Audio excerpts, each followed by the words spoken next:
Chiar crezi că treci în 5D? Ascultă de ce este o capcană. Bună tuturor și bine ați revenit sau ați venit pe acest canal. Astăzi o să vorbim despre ceva ce vedem peste tot, pe YouTube, pe toate rețelele, trecerea forțată la 5D, ascensiunea dimensională, vibrațiile înalte și de ce cred că toată povestea asta de fapt este aberantă. Nu e un atac la oameni, ci o invitație la adevăr. Nu este un secret, sunt și eu implicată în acest fenomen de spiritualitate și tocmai de aceea consider că trebuie să separăm puțin apele și să explicăm real, concret, ce este cu adevărat iluminare și trecerea la vibrații înalte și ce este această psihoză cu 5D-ul, că unora nu le mai place 3D-ul, da? Adevărata iluminare nu înseamnă să fugi din realitate, cum se promovează, ci înseamnă să înveți să fii în echilibru mental, emoțional și fizic, chiar aici, în lumea aceasta pe care o numim cu dispreț 3D. Vom despica puțin firul în patru. În primul rând, ce înseamnă acest 3D și 5D în acest limbaj New Age? 3D este realitatea noastră de zi cu zi, munca, relațiile, durerile, bucuriile, lecțiile zilnice. Corpul ăsta care obosește, are emoții, inclusiv dureri, de ce nu? În schimb, acest 5D care tot este promovat e paradisul, numai iubire, lumină, fără conflict, fără densitate. Sună atât de frumos, nu-i așa? Dar problema este că ideea de trecere forțată la 5D este în realitate doar o evadare. Este o fugă de responsabilitate. Este frica de a trăi cu adevărat lecțiile pentru care am venit aici. Ca o paranteză, prin ceea ce fac și discutând și cu alți colegi, da?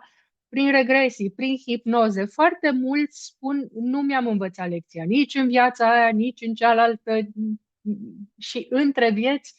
Acel purgatoriu, acel iad este de fapt conștiința că iar am venit și am dat-o în bară. Nu am făcut tema. Gândiți-vă la marii maestri, la Buddha, la Isus, la Lao Tzu. Ei nu au zis hai să ridicăm vibrațiile și să plecăm în 5D, au trăit printre oameni, au confruntat suferința, au învățat calea de mijloc, echilibrul, cum spunem noi. Propaganda 5D este peste tot. Sunt semne de ascensiune și când ușim, simptome ciudate, cursuri scumpe, cristale. Dar ce ascunde tot acest fenomen? În fapt, este frica de a înfrunta jobul considerat toxic, pentru că românul nu merge la servici, merge la scârbici, relațiile rupte, traumele nerezolvate. Este mai ușor sub pretextul iluminării să-ți abandonezi soțul, familia, în loc să repari o relație. Da? În loc să le asumăm, visăm la o lume perfectă unde totul dispare magic, inclusiv soțul toxic, nu mai avem nici grija copiilor. Suntem în rai, plutim pe norișor, nu mai avem obligații, avem doar dreptul de a pluti pe norișor și să cântăm la harpă. Dar viața este ca o școală unde sunt materii care ne plac, materii care ne plac mai puțin, dar cu toate acestea trebuie să luăm notă de trecere la fiecare din ele. Am venit cu toții aici să învățăm iertare, răbdare, iubire necondiționată și reziliență. Dacă refuzi lecțiile, este normal că 3D-ul ți se pare ostil, dar nu lumea este ostilă, ci tu opui rezistență. Lecțiile neînvățate se repetă, vin mai dur și tot mai dur până le integrezi. Am văzut oameni atât de obsedați de 5D care își neglijează sănătatea, banii, relațiile. Chiar și în Vechiul Testament și în legendele religioase, acei stâlpnici care se lepădau de tot ce e lume, stăteau pe un stâlp nespălați, cu viermii pe ei și doar se rugau la Dumnezeu. Orice devianță, orice fanatism, orice exagerare, indiferent în ce direcție, că e spre înalt, spre jos, orice dezechilibru, orice exagerare, până la urmă asta înseamnă dezechilibru, nu aduce nimic bun și dintr-o stare dezechilibrată, nicio lecție nu poate fi însușită și integrată corect. Ideea de dualitate, 3D e rău, 5D e bun, vă dau o veste proastă. În primul rând este falsă și dacă mai venim și spunem că este și 12D și 13D și foarte mulți D, 100D, cum o să faceți? Voi vreți direct la doctorat fără să fie absolvit grupa pregătitoare la grădiniță. Nu se poate așa ceva. Spiritualitatea adevărată este unitate. Nu poți sări peste planul fizic, emoțional și mental să ajungi sus deasupra tuturor. De fapt, ce construiești este doar un castel de nisip sau construiești ceva ce crezi că este solid pe nisipuri mișcătoare, da? Deci ce propun în loc? Să facem o abordare ancorată, echilibru real. Să începem cu cel mai important mod de a ne echilibra, echilibrul mental, pentru că de aici pornește totul.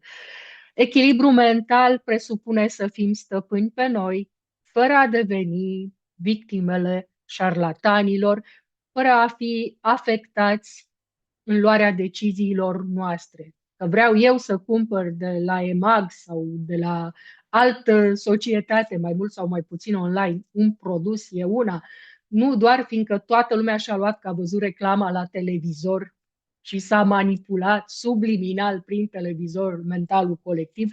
Toată lumea acum are aspiratori de nu știu care sau cumpără o anumită mâncare pentru căței și pisici, da?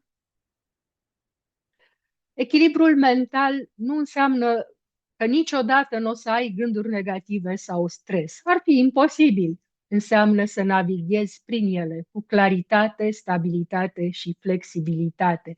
Concret, ce înseamnă? Când ai echilibru mental, gândurile tale sunt clare, nu te pierzi în alegații nesfârșite, observ emoțiile fără să fii inundat de ele, reacționezi proporțional, nu explodezi, dar nici nu te blochezi.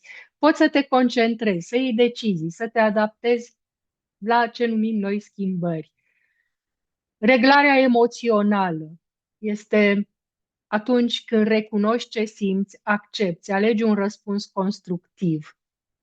Claritate cognitivă, vezi faptele separat de interpretările tale catastrofice, devii obiectiv, ieși din subiectivism. Ne trebuie flexibilitate pentru acest echilibru. Asta ne ajută să schimbăm perspectiva, să învățăm din greșeli fără să ne blocăm în vinovăție. Prezența, să trăim, să trăiești în momentul ăsta, nu în trecut sau într-un viitor anxios. Teama de ziua de mâine, da? Și nu în ultimul rând, echilibru între efort și odihnă. Să știi când să apeși pedala și când să te oprești. Cum arată dezechilibru? Reacții disproporționate, concentrare zero. E atunci când spui că te simți vraiște, te gândești la 10 lucruri la același timp și la nimic. Vid interior, concentrare zero sau hiperanxietate continuă. Cum construiești echilibru când deja ai toate aceste simptome? Prin lucruri simple, zilnice. Mindfulness, 5-15 minute pe zi. Îți observi gândurile ca pe niște nori.